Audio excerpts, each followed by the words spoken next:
हरिओम नमः शिवाय। लिंगेश्वर परिचय। श्री सूत जी ने बताया, यदि कोई व्यक्ति श्रवण, मनन और कीर्तन के स्थान पर शिवलिंग की स्थापना करके उसका पूजन करता है, तब भी वह इस संसार रूपी सागर से मुक्ति पा जाएगा। मैंने अपने गुरुजी से सुना था कि शिवजी ब्रह्म स्वरूप, निष्फल, कला रहित और काल रहित हैं।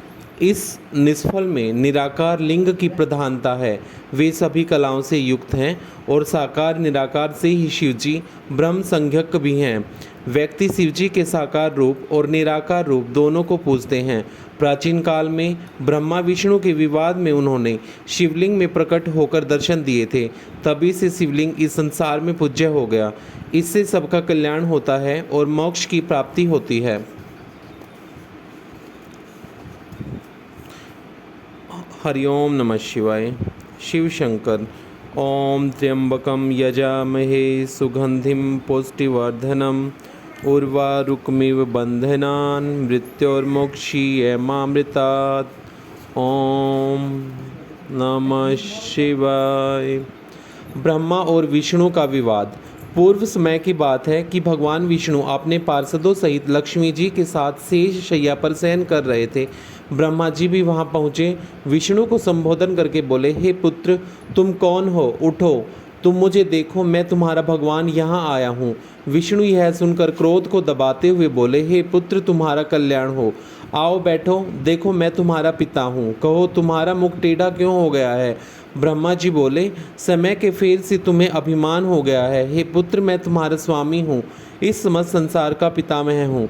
विष्णु बोले, अरे चोर, तुम मुझे अपना बड़प्पन क्यों दिखाते हो? सारा संसार तो मुझ में निवास करता है। तुम मेरी ही नाभि कमल से उत्पन्न हुए हो और मुझसे ऐसी बातें कर रहे हो। तुम्हें यह शोभा नहीं देता। इस प्रकार ब्रह्मा जी और विष्णु जी में विवाद बढ़ता गया। ये दोनों अपने को प्रभु कहते कहते आपस में युद्ध करने लगे। दोनों के प्रहारों से देवता व्याकुल होकर कांपने लगे और उन कहने लगे, जब आप दोनों अराजकता उत्पन्न कर रहे हो तो समस्त सृष्टि भगवान शिव की है। उसके बिना इस सृष्टि का एक तिनका भी इधर से उधर नहीं हो सकता। अतः हम सब शिव शंकर के पास चलते हैं। इतना कहकर सब देवता वहां पहुँचे, जहां महादेव जी पार्वती के साथ सभा में मणिमय सिंहासन पर विराजमान थे। देवताओं को आया देखकर शिवजी ने उन सब को अपने पास बुलाकर बोले, शिव निर्णय। हे देवताओं, मैंने सुना है कि विष्णु और ब्रह्मा में भीषण संग्राम चल रहा है।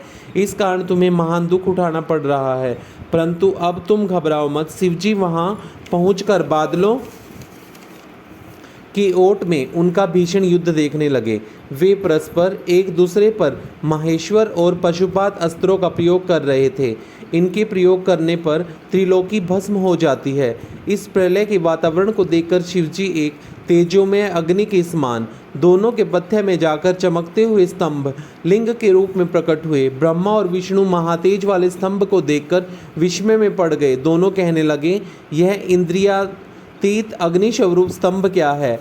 हमें इसका पता लगाना होगा। यह कहकर दोनों वीर शीघ्रता से चल पड़े। विष्णु जी शुकर का रूप धरकर पाताल में गए और ब्रह्मा जी हंस का रूप धरकर ऊपर आकाश में गए, परंतु दोनों में से किसी को भी उस प्रकाश में लिंग के भेद का पता नहीं चला। ब्रह्मा जी ने आकाश में केतकी का फूल देखा और उसे तोड़ कर ले आए। उन्हें यह निश्चय हो गया कि उन्होंने महातेजस्वी स्तंभ का पता पा लिया है। वे केतकी के फूल को लेकर विष्णु जी के पास चले गए। विष्णु जी ने ब्रह्मा जी के पैर पकड़ लिए। ब्रह्मा जी के इस छल को देखकर शिव जी उसी समय प्रकट हुए।